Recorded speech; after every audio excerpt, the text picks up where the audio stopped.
That's my favorite. I know. Welcome to Over 50 Starting Over, everyone. I'm Barry Edwards. And I'm Merle Garrison. Get started right away. All right.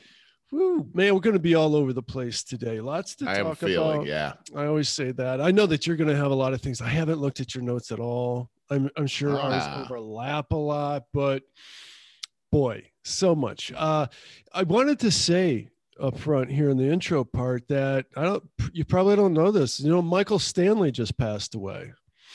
Oh my gosh, you're kidding me. Yeah. I mean, you know, it's so funny that Michael Stanley was so big when I lived in Cleveland. Yeah. And I just thought the whole world was having that experience with Michael Stanley, but it was really just a very regional thing. It certainly was kind of amazing. I heard back in the day, he was huge here, and he had a couple of national hits. You know, MTV was coming about that time, which worked for him. They had a couple on there. But he was unbelievably huge in Cleveland. In fact, I remember just seeing something the other day when they're celebrating him that he set some records. Like he holds the records for like Blossom or something like that. Really? Sellouts. Isn't that something? Yeah, not surprising though. I mean, the guy was, I mean, we should probably name a town after him. Yeah. He was really good. I was never like one of those, like I never bought his music, but not me neither, but it was good. There's a lot of things I didn't buy. I never bought Rolling Stones music, but look how great they are, admittedly. Right. Yeah. But boy, he has one song that would have been, I could say, amongst one of my all-time favorites. That song, Lover. Do you remember that? I do, actually. It has a great line in it. Thank God for the man who put the white lines on the highway. I remember just love that line. line. Yeah. Okay, that way I remember hearing that song driving home, actually, from some of those crazy nights, and I was thankful too. Totally understand. Hey, what I wanted to talk about in the upfront section, the career and self-improvement section, is podcasts. Oh, okay. A lot going on in that regard. And first, I wanted to mention, because I talked about 2 weeks ago, I talked about bringing on a special guest, Geza Kassai. I always have a hard time with his last name. And he is the movie art director that lives out here. He's got such an interesting career. And he did text me that, yes, he did end up going to Chicago, but he sees that we still could probably do this guest thing in a coming week. So cool. Keep you posted on that because I think it's going to be a really fast-paced, exciting, and very interesting one. Secondly, you know a little bit about this. I want to talk about the podcast that I've been commissioned to do the branding and production of. And it's local college, their small biz SBDC department, Small Business Development Center. Gotcha. And so with my partner, we've been working on the name. I've already been working on the website. They haven't even approved a name yet. I think I already have figured out what the name is. As a matter of fact, I kind of want to share the screen with you. Okay. And I put it on multiple participants. If you want to do any sharing, you're good to go. Okay. All right. Thank you. And we have the double screen thing going, right? Oh yeah, you know, and it's a good thing. For some reason, it automatically goes to that now. Oh, good. And it has for a long time. So mine always does. Yeah. Yeah, I don't know why mine started doing it, but I'm really glad. It's one less thing I got to worry about. Right. You know? Right. Exactly. So we were with my marketing partner and we were debating different names and came up with a list of at least 20. A lot of brainstorming, whittled them down. And the clients themselves came up with a few. And this is names for the podcast. Yeah, which is really important. It is. Remember how we struggled? And ours was very interesting. That's going to come up to my third point. I got something new to tell you about. And boy, it does come back to naming a podcast. Ours was very interesting because I don't know, man. I think ours kind of really had this miraculous gel to it because I think so. Like the first two podcasts, we talked about what the theme was going to be, what we're going to name it. By the second one, we had it kind of nailed. And we've been doing it ever since. Yeah. And our whole format has not really changed. No, it hasn't. and it's been really I'm happy fun about that. Yeah, exactly. Me exactly. too. So we had all of these names, and I think her and I both settled on I'm going to show you BizChat. Now I'm going to say BizChat, right. B-I-Z chat, or BizCast, as in podcast, BizCast. Yeah. And because it's short, sweet, and if we have to align it, we're going to, by the way, I have a Zoom meeting with them at noon today. Yeah. So this is going to come out after that Zoom meeting even happens. I like the name is very catchy. BizChat. Like it too. And it might, a big part of it is what we're going to iron out at noon is, does it have to be paired with SBDC? Which is Small Business Development Center, because SBDCs exist all over the country, and we're trying to dominate Ohio with ours because of state laws. We just want to be within that mix because state laws change. Sounds like fun, yeah. If it has to be paired with SBDC, which doesn't roll off my tongue whatsoever, I'm noticing that. Yeah. So it has to be something coupled with something very quick, snap. BizChat, perfect. So like if it's BizChat with SBDC, okay. Another name that we had that I liked a lot that my business partner came up with was 1,000 Cups of Coffee. Oh man! And then we would couple that with the slogans such as a small business startup jolt, early morning jolt. 1,000 cups of coffee. But wow. it has its own flavor to it. No pun intended, right? Yes, right. So I hear you saying robust in the back of my head. We've gone over that so many times. So I am looking for, I have to have coffee now. Good. I've had my share. I couldn't go to the gym this morning because we've had some window people come in, cleaning windows, spring cleaning. Okay, these are cool. Oh, thank you. And so you see the difference, BizChat, BizCast. Yeah. And now the names are interchangeable. So there's the two issues. By the way, another nice tip for you guys. I put these concepts on Facebook yesterday for feedback. Yeah. And it's an excellent way to get, I'm always surprised with the results. I always think I know. You've been doing that a while. I've seen. I have for years. Yeah. And so it's nice. I'm going to be able to use this as a tool when I'm talking with my clients at noon. And good. So listen to this. So the first issue is simply the name, BizChat versus BizCast. If you had to take a stab at what you think the percentage was that lean one way or the other, about what would you think the divide would be? 50-50, 60-40? What do you think? Oh gosh, there's something about BizChat that is really catching my attention, and at the same time, the logos are so cool. I'm thinking it's going to be very, very evenly divided, 50-50. Very interesting. And your daughter Hallie weighed in on this as well, which I love when she does that. Me too. She's got such great feedback. That's exactly my very point. Very thoughtful. She also went with BizChat, though she said BizCast was a very close second. I totally get that. I'm leaning toward BizChat. 9 votes versus BizCast, 1 vote. Oh, BizCast, you're kidding. 1 vote. That doesn't make sense to me. Why? Because first off, BizCast, the logo, I actually love the logo on that one, but there's just something that flows more with BizChat, the name, than BizCast to me. It flows off the tongue like really effortlessly. Now with the logo, I love the BizCast logo as well, as you said, because it's very contemporary. I'm playing off the play button idea there. Yes, I see that. All of that. But I will say this. But so you notice I have a horizontal and a vertical version, as I do with every logo, because you need them in both formats. When I typically do a website, you see the horizontal version. And when this one goes horizontal, that icon kind of breaks down a little bit. It's kind of, I see, right. What's going on? Yeah, it's not as clear. Looks better, bigger. BizChat holds up equally well in both. The microphone part is cool. That's a cool microphone. Thanks. I don't know. I've always, for some reason, I'm a mic guy. I've always, like when I was working at that Geauga Lake, it was really important, the mic that I used. There's certain ones had the great tonal quality. Also, the size of the mic, holding it in your hand. Does it feel comfortable? Does it look cool? It's got to look cool. Right, exactly. That one looks cool.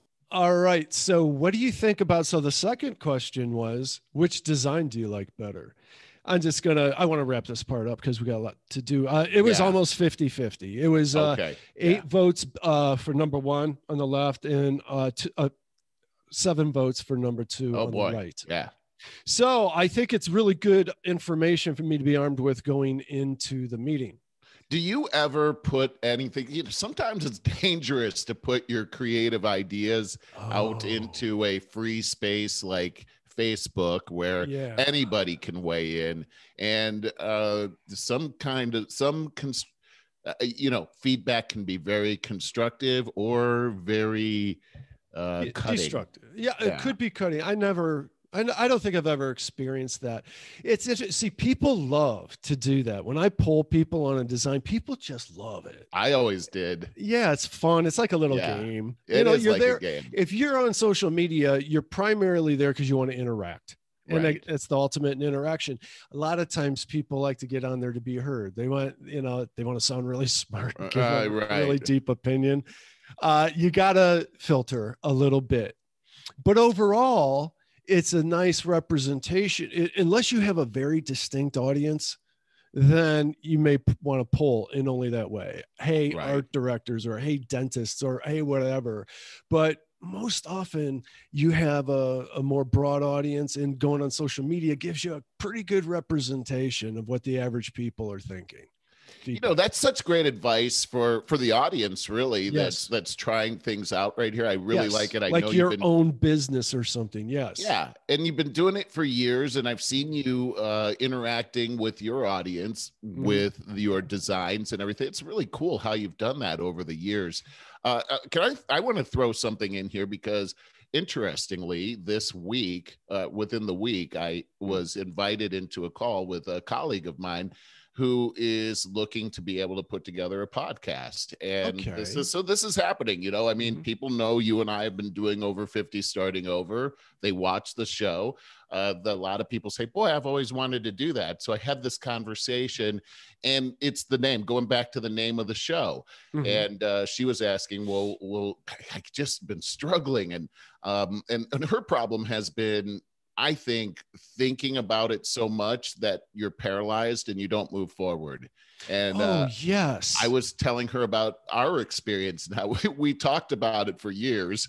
Really, you were ready to go right away, and then finally I said yes. And then it seemed like it was like 2 weeks later we're live. We're doing the show. I don't think there's any better way of doing it. Once you make a decision, just jump right in, and you can work out the kinks. Just like when we worked out a lot of kinks very quickly. When it came down to naming the show, and I thought that this is hard, like you said. It's hard. And I thought I had a really good one because her name is Penny. And I got a great one, Penny for Your Thoughts, because she wants to share her thoughts and everything. And she's like, oh, I thought of that one. And here, and she shared her screen. There's like 500 Penny for Your Thoughts podcasts out there. That's an important point. Very tough to distinguish yourself amongst everybody else that's out there. So I'm glad you brought that up, because brainstorming is a great idea for coming up with this kind of stuff. And any idea is a good idea until you just start scrutinizing it, and you'll whittle it down. It's imperative. It's absolutely imperative. I've also given thought to the fact that I may run into a big problem with BizChat. And I'm going to see shortly, if I get approval on it, then I may have to do SBDC's BizChat or something like that to further define it. So that's a great point. Another great point that you had is, even if it's something like a Penny for Your Thoughts, there's, with all of the different, I didn't show it, but with all the different names that we were coming up with, like 1,000 Cups of Coffee, that requires a slogan, a byline. It requires it to further define it. Every business is exactly the same. Yeah. And so if your business is not is pretty nondescript. Like Edwards Communications could be my company, could be a telecommunications company. So I talk about doing your best branding that's targeted to your target audience, targeted right to your target audience. I didn't even say that right. But my point is that you need many need a very descriptive slogan. Not all, gotcha. But it's something to consider. Yes. Which brings me to my third point. Jump in as you are wherever you want, because you're bringing up great points. Right. So I have approached my friends Dan Drees and John Sheldon about doing a podcast as a sub podcast under Over 50 Starting Over, a half-hour version that it is going to be a make or break deal. And I've been talking about with them this week. They're excited about it. They're talking amongst themselves. And there's so many thoughts that need to be laid out there. Because what I want to do, I want to give them something purposeful to work on. I see only being the host of it, the producer of it, and something of a referee. Because here's a referee. This sounds interesting. Here's the thing. I haven't even verbalized it to them this way. Okay. They are both all head in on Facebook, right? And they've separated themselves into different bubbles. They've even unfriended each other. Oh my gosh. And they have unfriended you and they want to do a podcast. Yes. This sounds awesome. My point. And we're all friends. We have the chemistry there. That's number one. I want to get back to, because I wanted to say this when you were talking about this. Wait, is this Dan the fireman? Yes. Oh, yes. Okay. This is I want to see this. And I'm probably going to need time off and have you guest hosted. I would love to. I'll need to recharge my battery. I worked at a carnival game. I think I can handle this. I think it would be even better if we did switch off. That'd be awesome. Now that I'm thinking about it. Oh my God, I'm like crying here. So here's some things I want to, for some reason. So they're both so into their different bubbles on social media where they're active on Facebook and everything. I see a lot of divisive interactions going on there. Right. That's what happens. The point is that I really want to promote our podcast. This is what it's really about. Is sure, let that have all the wheels and legs that it can have, but I want to expose the Over 50 Starting Over brand more, which brings me to, I had this discussion with Lisa, who's very astute. She is, yes. Yeah, she brings up good points. You're going to like this, and I want you to weigh in on it here. Okay, all right. So she's like, oh, man, you guys, you get together. The way you talk, it's so crass and all of that. Always. I'm like, it is. She's you got a good point. And I said, I've given a little bit of thought to that. And if I let it fly in that way, I would call it something like hardcore. I would let it be known right off the bat what you're getting into. I had grudge match in my head. Oh, I'm writing that down right now. Cool. Yes, I love that.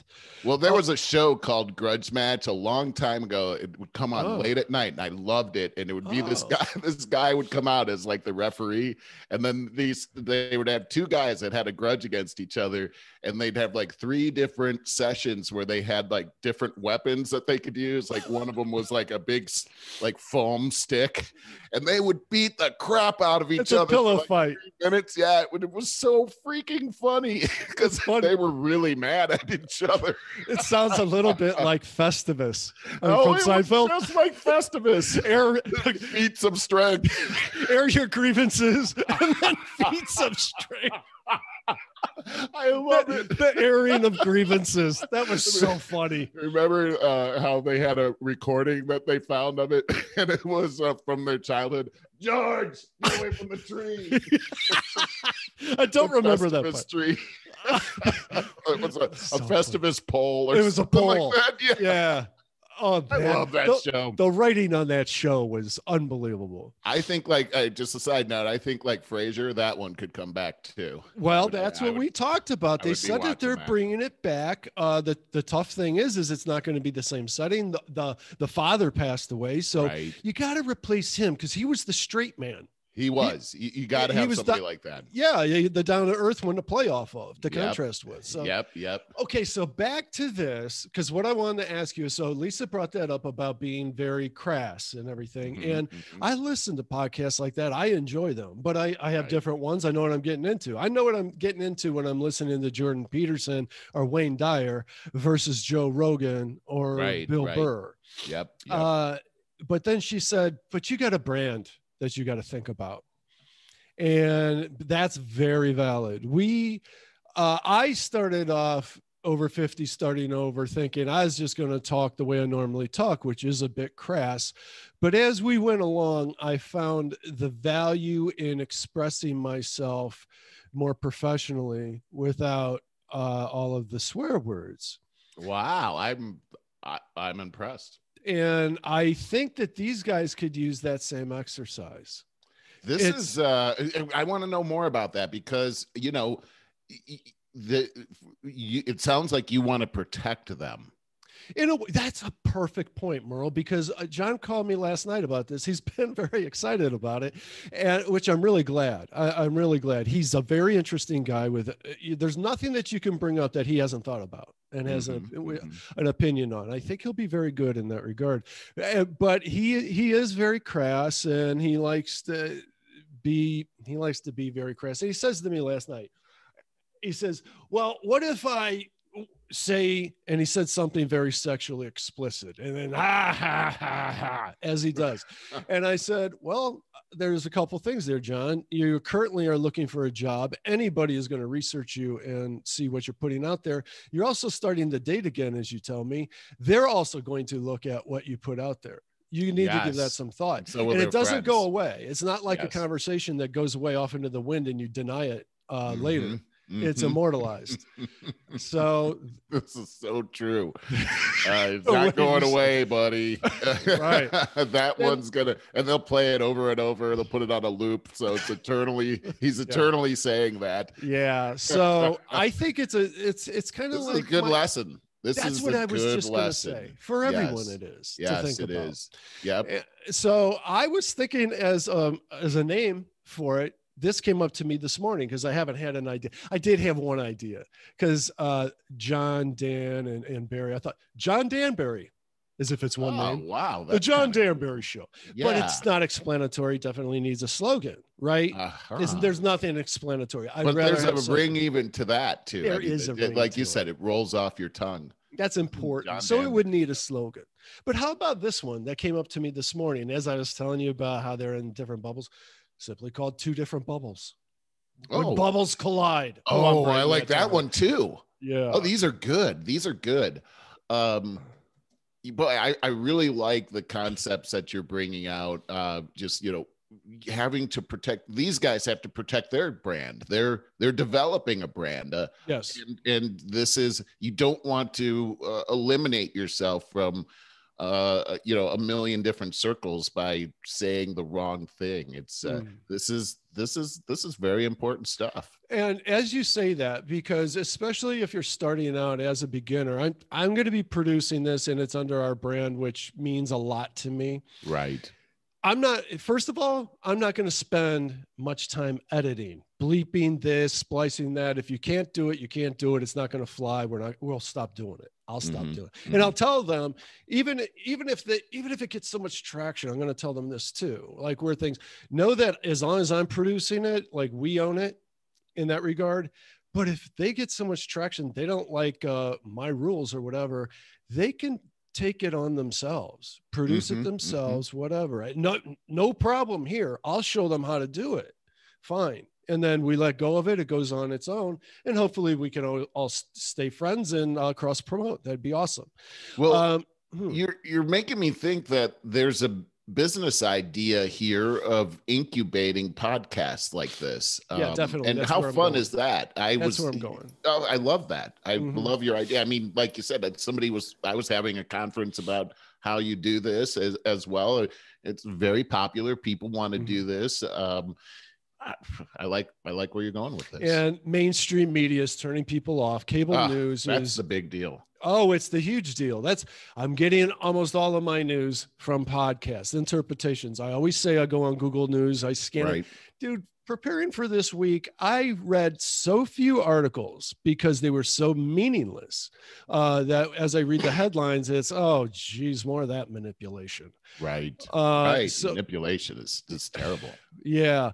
So that's what I got for this section, because we are naturally segueing into the current events, this stuff that I want to talk about. I just wanted to ask you if you had anything more that you want to add to talk about these podcasts. I think that the podcast thing is blowing up. I mean, within the last week, I've actually had 2 people come to me to talk to me about starting their own podcast. Wow. And one of the first things that I tell them is invest in a good microphone. Yes. The sound quality is unbelievably important. And it's not just for doing a podcast either. I do all of my business on video cast now. Yes. And one of the first things they comment on is just, wow, this your voice, the sound. I mean, it stands out. You use this as a tool to stand out head and shoulders above your competition. I said head and shoulders during one of those calls. And so, oh, do you use head and shoulders? I said I did, but the shampoo was too hard and I shampooed all my hair off. And anyway, so, but yeah, the microphone is a big deal. I remember you and I, we went through that. I'm so impressed with this microphone. Oh yeah, we got some pretty good equipment here, and we've had our ups and downs along the way, adjusting to it, lighting and all that. So I'm glad that you brought that up too, because what I told them is to get started and everything, all you need is your laptop and a good pair of earbuds. I said, that will be good enough to start off. Do not use just your speakerphone on your laptop. John's like, why? What do you mean, why? Oh, it's terrible. It's echoey. It's awful. It's unprofessional. So that's what everyone uses. And I mean, everyone uses it in these business meetings that I go to. And, I've done this show on IBM TV a couple of times called World Edition. And Cyber Chat. Well, there's 2 of them. There's Cyber Chat, and then there's that World Edition, which is kind of like the 5. It's a panel discussion. Right. Okay. And I was actually on that show again this week. It was pretty interesting. It's a little bit of a controlled explosion happening on there. But the host of the show, Steve Rowe, did a great job of moderating the show and evening out the conversation. And it was a lot more like the 5. We got into a lot of really great discussions, but I can't even remember why I brought that up. Oh, it was the microphone quality. Oh yeah. So several people are just using their laptop microphone. And then I come in and the one guy's like, it's like the voice of God. And I was like, yeah. When we've started with the guests on here too, I would always say, hey, if you got a great pair of earbuds, it would really help. And man, I got blown off by a few things, people acting like I'm being uppity or something. You got a brand to protect. That's right. And I'm an avid podcast listener. When I hear people come on using their speakers, it's the same exact feeling I get when someone has me on speakerphone on a phone conversation. It's like, that's how little I mean to you. Get out of here. Yeah. And I listen to talk radio a lot. And, obviously people are calling in on their cell phones and things like that. You don't have the same cool quality, but the guy, the host, has a great quality. Yeah. So it evens that part out. So it's tolerable. But if both of them have that same quality, it makes a big difference. It really does. The sound quality. But anyhow, we could go on that forever. Hey, I wanted to just add a couple of things. I had a great conversation with a partner of mine that I've worked with for several years. He's about our age as well. And we were talking about prospecting. And the funny thing that he said was, I'm over 50 now. I'll just go into that guy's office and talk out to say, hey, listen, man, you think you're getting ripped off, and here's why. and it's just, he's like, you just take all the filters off. You just say whatever's on your mind now that you're over 50. And there's something to that. There's a confidence factor. There is. I mean, a lot of times I'll be going into these meetings. I'll be meeting with a vice president or even a CEO, and he's like 15, 20 years younger than me. And, there's pros and cons of being over 50. This is one of the pros, I think. There's a lot of pros, and that's what people, I think, get insecure about is, oh my God, I'm becoming a dinosaur in my industry. Well, stay on top of stuff, first of all. Right. Yeah, listen to some podcasts that keep you current with current information. Technology can bulldoze you if you don't utilize the tools that are available to you.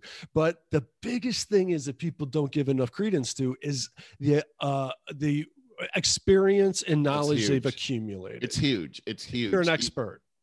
And you know, when you're in that mode, just like you said, if you've been able to keep up, then you can just really have this flow about yourself. You can go into these situations and be very confident.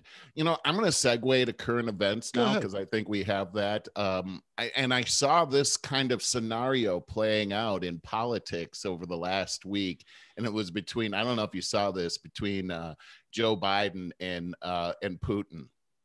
And Joe Biden, you know, he does a lot of tough talk, and he was talking about Putin, and he was talking about, you know, Putin's a killer. And we talked about that last week. Yeah, and so I told you what Putin came back with was just like, be in good health, but he came back with some more.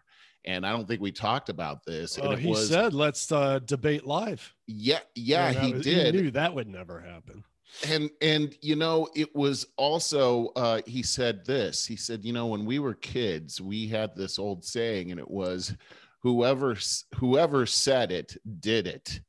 And it's not that much different as adults. That childhood adage is the same as adults. And you should think about it, because people see things through the lens of their own mistakes. And we should, and then he said, we should talk about this live.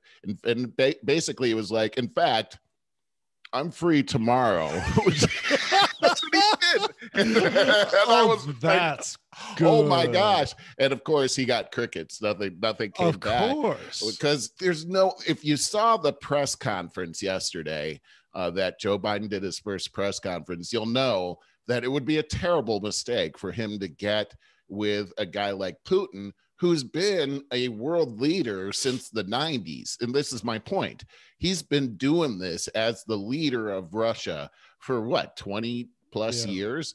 And here comes Joe Biden. He's been the vice president, but that's a lot different from being the president. And this is just like that guy, even though Joe Biden's way older, but Putin's that guy that has all this experience, and he's coming into this. He's even using like psychological warfare about, hey, when we were kids, you know, who does this kind of stuff?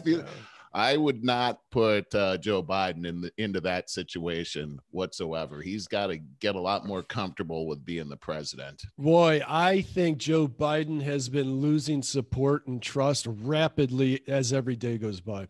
With the press conference that he held yesterday, did you watch? I did. Well, I know it was cringy. Hey, I thought Trump was cringy. Frankly, I thought Trump was cringy like every single second I listened to him talk. But when Biden has his moments, and there are a lot of them, it's embarrassing. Well, they're both embarrassing. I mean, again, hey, I'm not a Republican. I would have loved to have had Tulsi Gabbard up there watching her speak eloquently and handling our foreign affairs. I would not had a shred of despair in the world with her at the helm. I would feel so much better if Tulsi Gabbard was the president instead of Joe Biden. And I know one thing, you know, Joe Biden was looking at these notes. He had a notebook up there, and he was constantly flipping through that. I've never seen that before.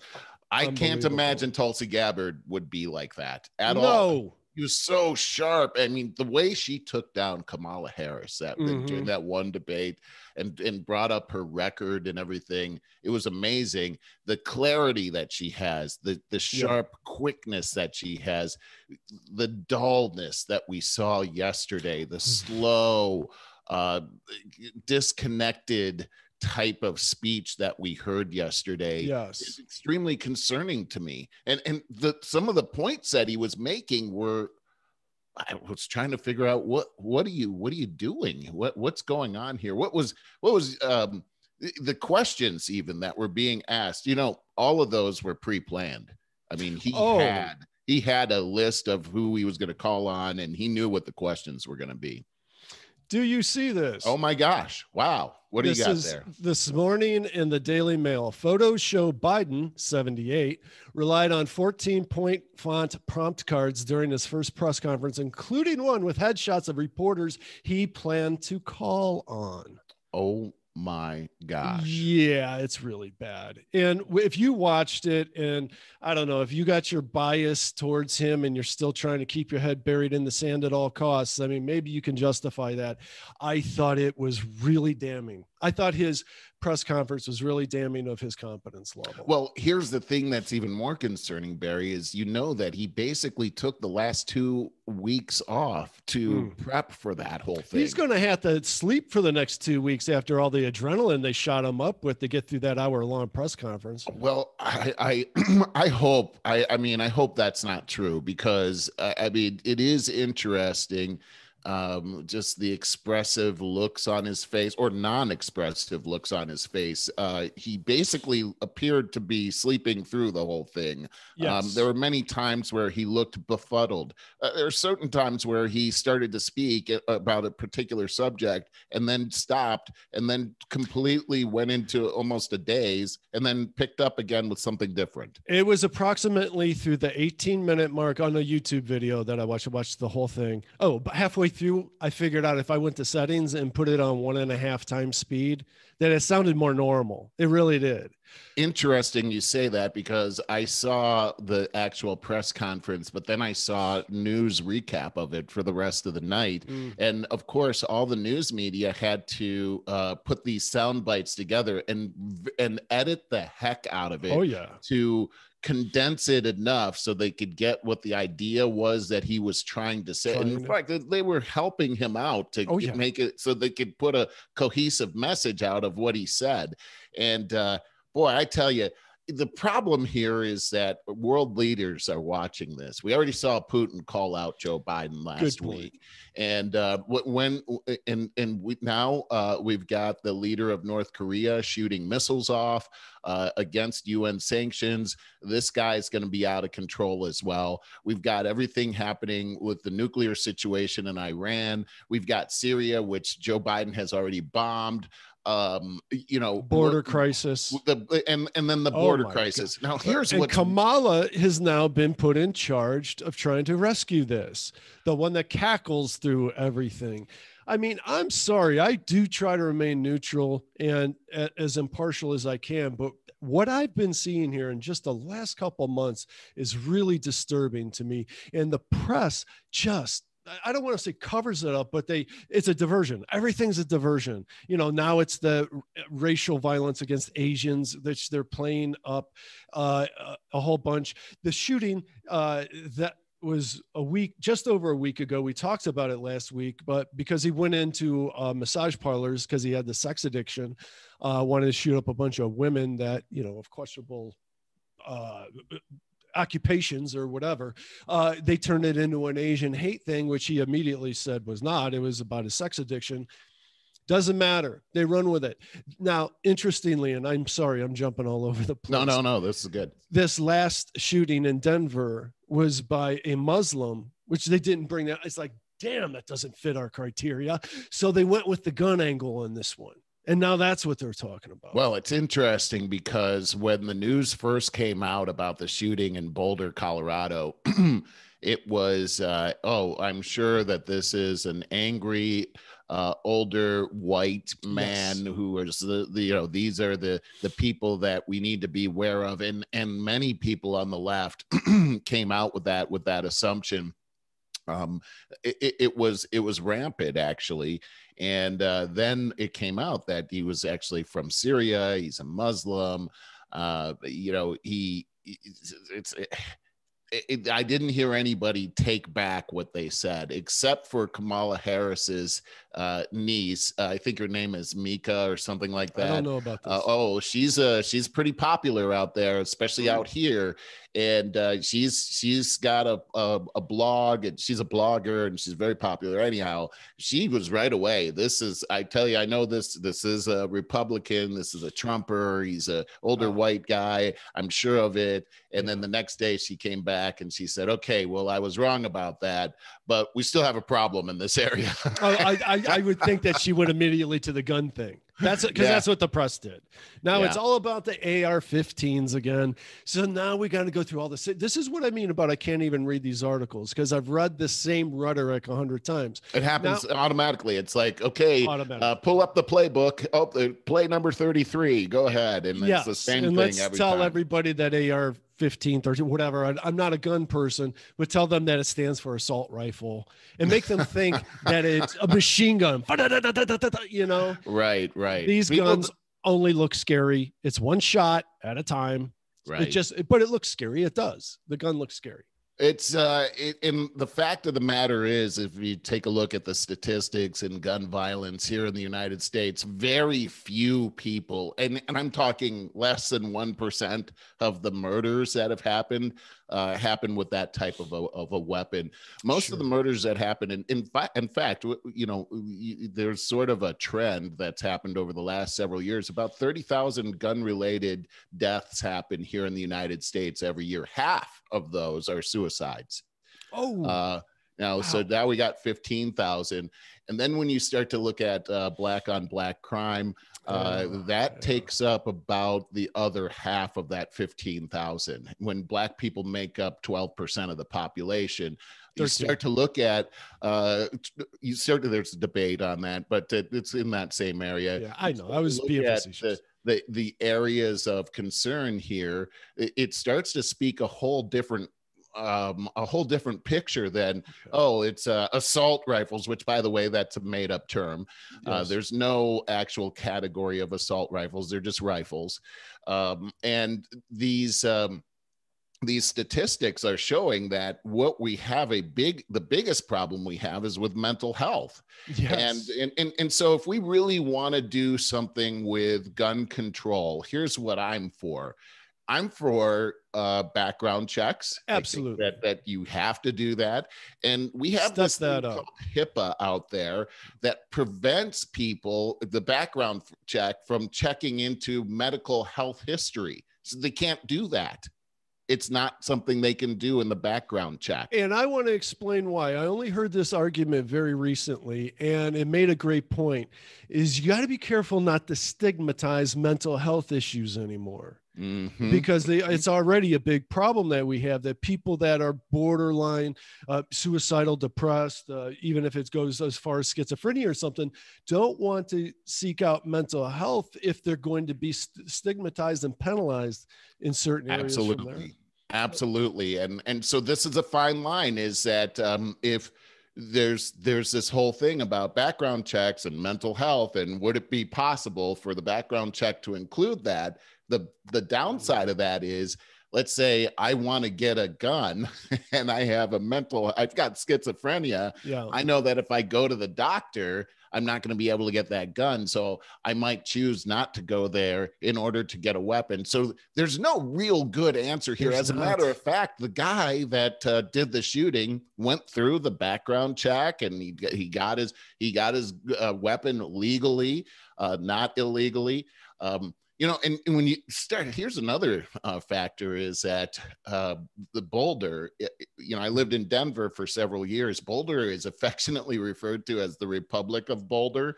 It is. I can see that. Yeah. It's one of the most liberal or left-leaning cities in the country. Mm-hmm. And so when all of this happened, it was like, well, people were saying, I'm sure this is a Donald Trump supporter. That's what came out first. Yeah. And I thought, there's not a Donald Trump supporter within a 50-mile radius of that place. Right. They don't let them in. You know what that's like? That's like Smollett's gig in Chicago when he tried to stage that whole racial thing and saying it's two MAGA people standing out in 17-degree weather. It was so bad, because that was the first thing. It's like, really? You think that you can sell this, that there are MAGA people hanging out on the street corners in Chicago? Boulder is like Colorado's Austin, Texas. Yes. You know? Yes. It's exactly. But I think it comes down to this, because the story now is that the parents and the family and even some friends were really seeing signs of mental health deterioration in this person, this fits of anger and everything. And they knew that he had bought a weapon. The family knew that seen this weapon. I mean, like you said, if somebody pulls out an AR-15, you're not, oh, hey, there's an AR-15. You're like, hey, what the? Right about that. I would be. Yeah. And they were concerned, and he was all angry and everything, but they didn't call anybody. And so who do you call? This has become, I think this is what needs to happen, is that we need to put a program together of who to call, and that you call somebody and that doesn't ruin the person's life, that you called whoever you called on, that suddenly they're in this terrible category. It's got to be a safe thing for the person that calls and a safe thing for the person that you called it on. It's dicey. But here's the thing that's happening in Washington is Joe Biden in the Biden administration is actually pushing for, and this is in the Supreme Court right now, they're pushing for the ability for police to come in, be able to come into your house without a warrant based on the fact that you might want to commit suicide. So right away, your rights couldn't be usurped, because you have a right to privacy. They can't just break into your house. If there's a person that says, oh, this person, they want to commit suicide. Well, I understand that whole thing, but just think about how that your enemies, let's say you have an enemy, they can just, hey, this person, they're acting crazy, they come to their house. You can really, this can be used against you as well. It can. It's like most things, though, Merle. We try to find an absolute. I remember I said there's no absolutes. Well, I remember I said to you not too long ago, I said, I believe that there can be more than one truth to almost any situation. You disagreed with me on that, but this is exactly what I was talking about, is you try to find that you got to make a law. It's got to be black and white, but it's a fully shades of gray world. And virtually any time, and it's just like the gun thing, talking about a mental health issue. Geez, I don't know how you really sift through that, but so anytime you try to pass the right law, there's plenty of ammunition against you as to why it's not. So you're trying to find which is 75% truer than the 25%. I understand what you're saying. Tough. Yeah, it's really that is a tough one. Okay, so moving right along, we also saw within the week Joe Biden going up the stairs into I saw that, Air Force One, and fell down, and he actually fell down 3 times. And I thought that, okay, first off, I think everyone's now seen that repeatedly. First off, when you got a guy that's, what is he, 78 or something like that? Yeah, you got a guy falling down at that age. It's not a laughing matter. So that's true. I'm glad he's okay. And so now knowing that he's okay, it's a little bit funny. It's embarrassing. It is embarrassing. I saw him. I've had the experience where I've fallen down before in front of people and trying to get up before they notice that I've fallen down, and then fallen down again. So that's happened to me. But I never made an excuse like the wind knocked me down. Did he say that? That's what Jen Psaki said. My God! Actually, it wasn't Jen. This was the news immediately. It was windy, and that's what caused him to fall down. It turns out there was a 12 to 14 mile per hour wind that was happening that day at the Air Force Base. So if a 12 to 14 mile hour wind knocks the president of the United States down, I think we have problems. That worst thing it did for Trump was blow that strange hair up over his head. So then they had to change that, and they said, then Jen Psaki said, well, those stairs are a little tricky. Have you they're even tricky for me. And I thought, well, I've never seen anybody having any problems with the Air Force One steps ever. I don't know. If it were me going up, I know how those steps are. They're very steep. So definitely hold on to the handrail as he would. But I know if it were me, I know the cameras are on me, and I made that one misstep and did what he did, I could also see being so tight and like, oh my God, that I would I would do exactly what he did. I get it. I would try to get up as quickly as possible, but the fact that he fell down 2 more times as a result, I mean, as he was that's trying right to recover. Out of like Jack Tripper right there out of Three's Company. I know, it's embarrassing. And then the fact is that after the 3rd time he tried to run up the stairs after that, like this is what I would do too. Like, hey, let me, and then he saluted. Yeah, do you a didn't somersault. See that? Nobody saw that. Yeah, cartwheel it right into that. Right, plane. Exactly. Somebody said, I would love to be a fly on the wall to hear what he said when he came into the plane. Yes. Or like, can you imagine he comes into the plane and everyone sitting there just breaks out laughing. I saw you just. I love when people that are dignified just be real, because he could. I hope that they laughed about that. I hope so, because you're good about that. You're a good example of how you would not take yourself too seriously. And I just saw in my notes, I almost forgot about this, and I'm sorry. It's a total different. Did you read about this? The BLM protesters trap customers inside of a Wegmans in Rochester. Could you believe that? No, I couldn't. And I couldn't believe that it wasn't national headlines. It made it to the national news. Barely, is my point. It wasn't in like you're right. I think it was Anne Marie that showed it to me, and then it came up on one of my news feeds. But I trapped them in there for like a half hour or an hour. Something like that. You know, you just don't do that. It's disgusting. People that have, I mean, that's what terrorist. If somebody had that's an act of terrorism. It seems like it. And what if somebody had a health situation in there at this? You don't know who you're trapping in there, and how is this justice? You know, like you trap somebody in a store and then you yell at them through the window. They didn't do anything. They didn't do anything. This is what I don't like is this isn't protest when you bully people. I say this is terrorism, and I don't think that I'm being overly dramatic here. I mean, they locked all these innocent people into a store against their will. They really did. And the worst part about it was that the local authorities did nothing. They let it happen. These people, we can't allow mobs to control this country. No. We can't do that. There is a rule of law here, and it has to be upheld. You know, I'm sorry. This goes back to the border crisis again, too. I've seen these pictures now of people just storming the border, just mobs of people coming in. Yeah. Look, if that's happening, who knows what's really happening down there, because they cut off the press down there, which is a travesty. This is what Joe Biden said about that yesterday.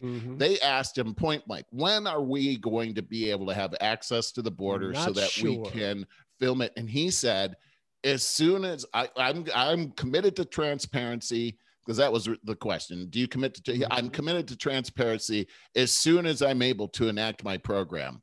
When is that going to be? I don't know. Okay, first off, that was a bad as answer. Soon as I enact my program. So in other words, it's a mess. I don't want you to see it. I don't want the American people to have access to how screwed up this is until I can make the optics look like the way that I want it to. That's exactly what he said. Then you can see it, but I'm not going to give you a time frame for that because it's so screwed up. So we'll be transparent. Be transparent now. I'll be transparent when transparency actually benefits me. That's not transparency.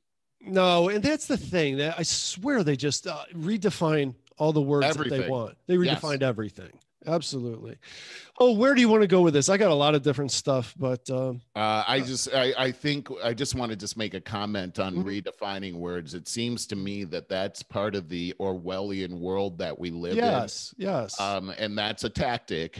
We redefine words. You know, when it was kids in cages under Trump, it's a child resort under Biden. We're just seeing this plan with racism. The word racism has changed to mean something different in my lifetime, and it turns out today it's been redefined that a majority population is the only population that can be racist. And a minority population cannot be racist because they don't own the power. That's a redefinition. I never heard that before. And there's many of them that are out there. The term man, woman, he, she, all these words are changing right now. And we can't, and many of them, mom and dad, are being prohibited from being used because somehow this makes people feel like they are not being included. But I say this, that if you're going to change words like mom and dad because of inclusiveness, what about the people that love the word mom and dad? We're not going to include them under this inclusiveness thing. That's an oxymoron. That doesn't work. That's a lie. Yeah, I know. It infuriates me. We talk about this stuff all the time, so that's nothing new. Hey, right. I just saw this come up in the news this morning, and this concerns you over there in LA, and so many things. It's always LA. Second night of violent clashes erupt between the LAPD and at least 100 protesters trying to stop officers clearing Echo Park of homeless who have overrun the popular, beautiful spot. Yeah, it's crazy over there. Echo Park is a pretty cool little area. It's just outside of Los Angeles, and I really like it. When I go over there, that particular lake is beautiful. And, it's in a very urban area, and it's sort of a jewel area. And I've been over there just walking around the lake one time. This is before the homeless situation, and thought, wow, how lucky are these people that they get to live here? Yeah. And now you see the pictures. I don't know if you've seen the pictures of the homeless people living there. They completely destroyed it. One of the pictures I saw, people like to go for walks around the lake, or they jog, or they exercise. But, as I saw a picture of a single woman walking by these tents and everything, and I thought, what a danger or a potential threat to a single woman in an urban area with these tents and everything. How easily could somebody with bad intentions drag somebody into a place like that? It's a threat to the neighborhood. It totally destroys the property value of the neighborhood. And Barry's showing pictures right now of what's going on. A horde of people came to protest the police moving these homeless people out of this beautiful area. Right. And I thought, these protesters cannot be the people that live in that neighborhood that actually pay for the property there. I mean, because it's ruining their property value. Yeah, I know. But, this is like a microcosm look at the macrocosm, which is just like the illegal alien problem. And what I mean is, okay, we're putting them up in hotels now on a tax paradigm. We're building new retainment places, environments for them. Our money is being used in ways that we never intended, like at an exponential rate. The homeless problem in LA is, I guess what I'm trying to say is back to what we said a few minutes ago. It's a no-win situation. It's horrible that we have all these illegal people that are, most of which just are innocent people that want better lives. It's horrible that we have all the homeless situation going on in LA, in these beautiful areas where they're told that they can now reside in tents and stuff like that on your tax-paying dime. Not to mention, as I said before, at Santa Monica Beach, where they all have free beachfront property. Yeah, they do. Yeah. But to then you show this other side of them, as I just showed in the pictures, where it looks like these Gestapo type police are coming. There's smoke everywhere. And, to throw them out, to displace them. It's a horrible situation that doesn't have good answers. Well, here's a couple of things to throw out. And that is that the taxpayers here in California have been paying higher taxes now for years to provide housing for these people that were at the lake. Two things have happened. One is that according to the news, these people that were around the lake have been offered housing to move into, and they refused. And so there is such a thing as private property. People actually have property. They own property. It's just against the law to commandeer people's property. And that's what's happened here. This isn't just free public property here. This belongs to the people. Yes, it does. And so the people have come up with a way of dealing with that, and these people just aren't complying. They're actually paying for a place for these people to go to. And we could get into this whole logistical nightmare that's happening in Los Angeles, and really all of California, where the tax dollars don't seem to be going towards the things that we're spending there. All these houses that were supposed to be built weren't built, but you know, it is terrible what we're seeing happening here, and how people are being misinformed on what the real problem is. I just want to add one other thing, because you put the homeless situation and the immigration thing together, and I think that's a proper thing, Barry, because you also mentioned Kamala Harris being in charge of what's happening at the border, the crisis that's happening down there. But keep in mind that Kamala Harris, when she campaigned for president, said that she would give every illegal alien coming across the border free health insurance. She's been a proponent of open borders. So she's going down there to solve the problems. In yesterday's speech that Joe Biden gave, he talked about the way to solve the problem is to solve for us as America, to go down and solve the economic situation and the health, not health, but the gang violence situation that's happening in Mexico that's causing these people to come to America. And I say this, Joe Biden, we've got the same problems here in our cities. We've got a terrible economic situation happening in our cities right now. We've got a terrible homeless situation, Americans that don't have a home. Why not pay attention to them first? So that, you know, it's just like being on an airplane. They say when those oxygen masks come down, they say to the adults, use your oxygen first before you put it on the child. Why? Because the child needs help. And if you're not in a healthy enough state to help that child, then both of you are going to die. Right. And so it's the same thing. We've got to make America strong so that we have the potential to be able to help these people. But here's the last part I'll say is that they have their own country. It's Mexico. We can't house everybody. Country, right? Mexico created their own problems. We didn't make those problems. They didn't. They're the ones that are in charge of enforcing crime there and the law against crime and those cartels that are happening that they let get out of control. That's their responsibility. And I think Joe Biden needs, in the administration, America needs to work together with the Mexican authorities, the president there, to have a mutual thing that to protect against the border. Because this guy's, the president, Oberon, he's complaining that, hey, the reason they're leaving is because you're promising them all this stuff. You got to stop doing that. Work together. We can't. What are we going to take over Mexico?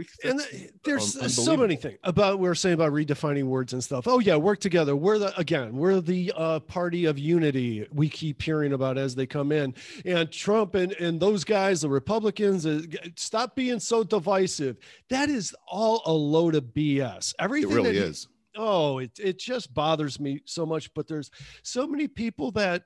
Most people, I would say, in this country just read the 3-minute snippet or see the 3-minute snippets of it on CNBC or CNN or whatever it is, you know? So I want to bring up one more thing about the press conference. And it was Joe Biden saying that his big mission was to unite America. Yes. And then he said that he hadn't united Congress, but he had indeed united the American people.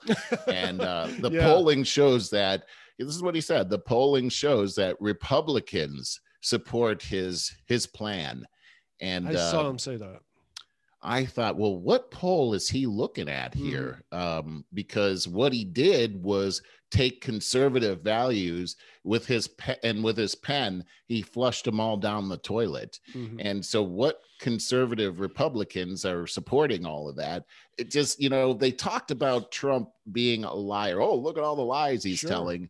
And boy, I saw a pack of them yesterday. That's for sure. For sure. And here's another very good point is I watched all of this on YouTube. I watched the full press conference on YouTube, and then I watched snippets. I wanted to see how they were manipulating it, what kind of responses, all on YouTube. The reason I keep stressing that is because it's an open forum, the comment section. You'll never find that on leftist, whether you go on CNBC, NBC, Huffington Post, none of these places accept comments because they don't want to be questioned. First of all, the likes versus dislikes were literally 10 dislikes to every like, if not more. I mean, wow. It was way one-sided. 99%, I'm not exaggerating here. I saw one positive comment out of it, about 100 that I read, that were all against Biden and just in utter disbelief of the entire debacle of it was Prescott. a debacle. Yes, it was. And even on the CBS or whatever 3-minute synopsis of summary of the thing, same thing, Merle. It was avalanche of dislikes, and the comments were just, look what you guys got us into. Thanks a lot. This administration doesn't know what they're doing. This guy can't hold a thought.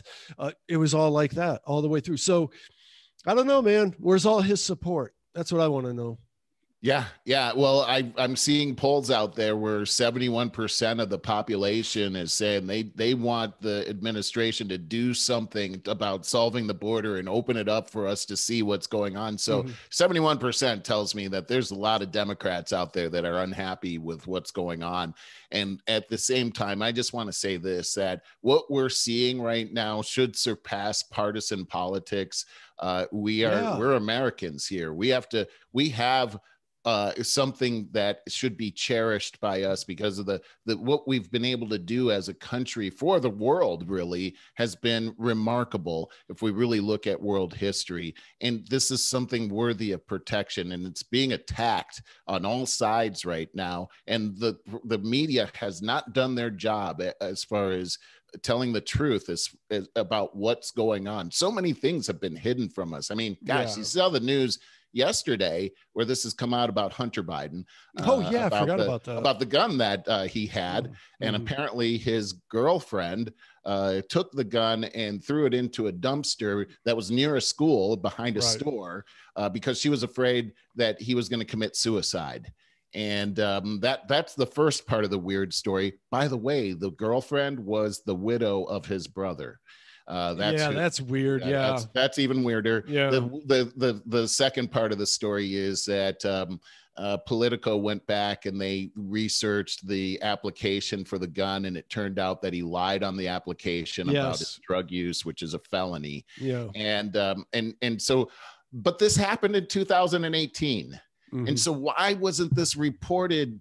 This information has been available this whole time. Why wasn't it reported before the election? I mean, this it looks so problem. Bad. If it were Don Jr. that was in this situation. It would be the land basting everybody. And here's that's all you would hear. Another weirder part is that the Secret Service got involved, and they actually went to the seller of the guns to get the serial number, which he wouldn't give them. And what they were trying to do is hide the whole situation. Now, Joe Biden wasn't in office at the time, so the Secret Service is not assigned to Joe Biden or his family. So how is the Secret Service involved? Well, we all know how that works. Right, exactly. So we pay for that, right? We pay for that kind of thing through our tax dollars. What else are we paying for that the Secret Service is doing? That's what I wonder when I see that kind of stuff. Yeah, there's so much there. But I did, as I was catching this, I think I was catching this on the 5 about Hunter Biden. I do just simply want to say, first of all, we are also rightfully angry about the manipulation of the press. And yet again, in this kind of situation, but I also didn't like the callousness that Hunter Biden is talked about with, because what I mean here is if the guy's like the girlfriend is afraid of him being suicidal, that's serious mental issues. His drug addiction, his addiction is a serious issue. Agreed. But at the same time, he shouldn't be allowed to be pushed into what's the situation where he's on a board of something overseas? Burisma over in the Ukraine. And I mean, he needs help. Chinese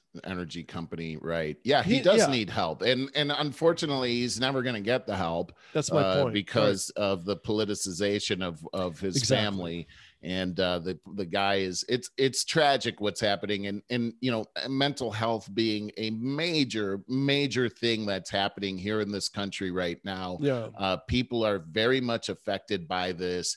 And Tucker Carlson made a great point about the manipulation of Facebook. Of course, those guys were all in court. I mean, in the congressional hearing. They were in a congressional hearing again. Sundar from Google and the Facebook guy guy and the Twitter guy. They were all in there once again. It was so, but as you know, what's the guy's name? I think it's Justin. From who? From Rosenberg, I think is his name, and he was the guy from Facebook that developed the tool that Zuckerberg. This is the guy that worked for Zuckerberg. Okay. He admits that he made a tool that can affect people's emotion through the algorithms that they have. Wow. And he was Tucker Carlson was saying, "Hey, look." There is a correlation between that and the suicide rates, because what he said is that the algorithm makes teens depressed, and so they have this ability to affect your mental state through the algorithms they use on Facebook, and of course Google and Twitter are using the same thing. And now we have the suicide rate exponentially. It's hockey sticking. And look at the quarantine that happened over the last year. What are people doing? They're all on social media. And so there's a big correlation here. We have to protect our, and also the addictive nature. The developers also said that they have hooks in there that have caused social media to become more addictive than cigarettes. They spend a lot of money on committees that find more addictive natures of it. Because again, that Social Dilemma movie points out all this very eloquently.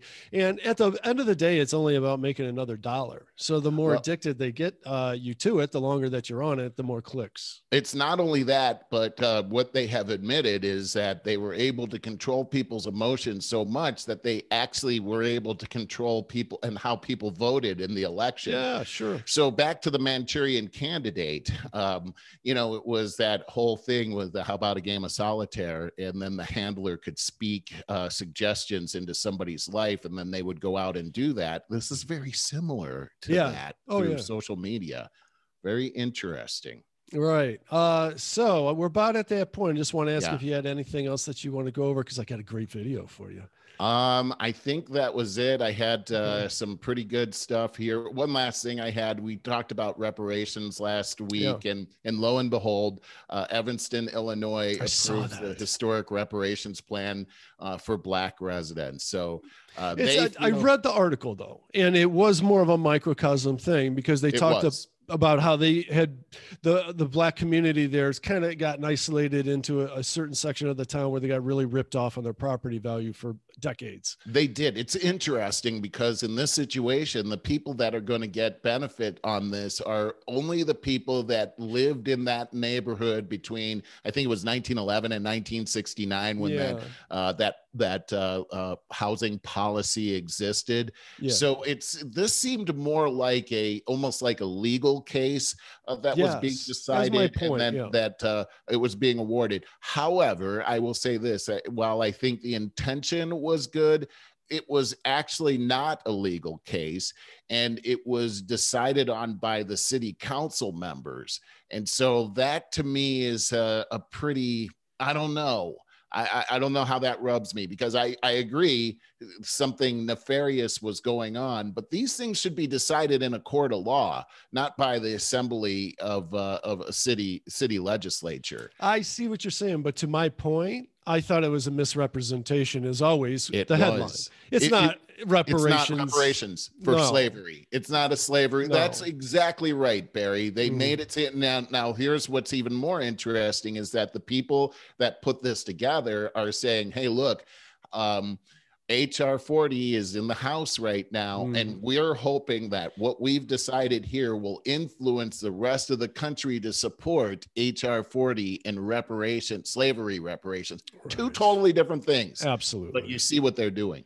Yeah, a headline makes all the difference, and it always does. Like when that kid was wearing the MAGA hat a few years ago, and he was destroyed him, smiling in front of that Indian. Remember how so many things was portrayed. Yep. If the truth doesn't come out for 3 days, the damage is already done, and 3/4 of the country is already acting as they want.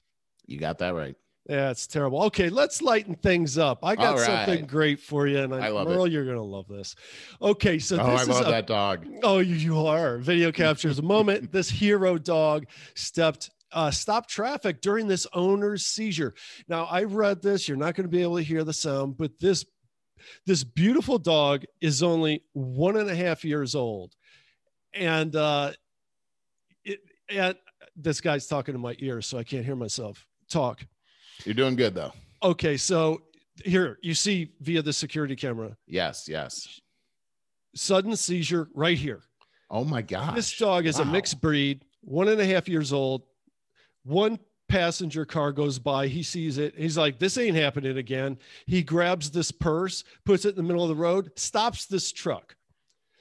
And this guy gets out. That's this guy amazing. Right the dog stopped a truck. Yes, he was not letting that truck go by. Yeah. He's like, help. He totally got help. Look at that. Yeah. Amazing. So, that's amazing. Normally when you hear about this kind of a story, it's like, okay, yeah, maybe. I don't think the dog really knew what he was doing. This dog knew exactly what he was doing. Yeah, he did. He was very deliberate in that, yes. in stopping that car and checking one went on by, his. Yeah, and he's like, oh no, this ain't happening again. You know? Man, that was really cool. I tell you, man, dogs are so cool. I love them. I know one day I'll have another one. But it's got to be the right one. And God, I want that one. I know. I'm always watching those dog videos on YouTube, and when they rescue, how many times have I seen dog freezing to death here back in the woods, and you know they rescue them, and then at the stories. End they're all healthy and happier than ever. Yeah, they're all robust. Right.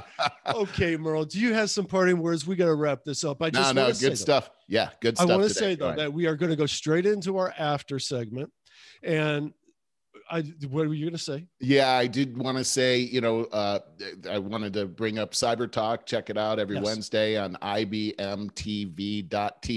You can pull that up and look for Cyber Talk with me and Rex Lee. And that was it. Okay, that sounds great. So if you want to check out our after show, it's the easiest way to get it is sign up for over50startingover.com. Go there, sign up for our email list. The links for all this stuff will be dropped right into your email box as it happens. All right, guys. Merle, love you.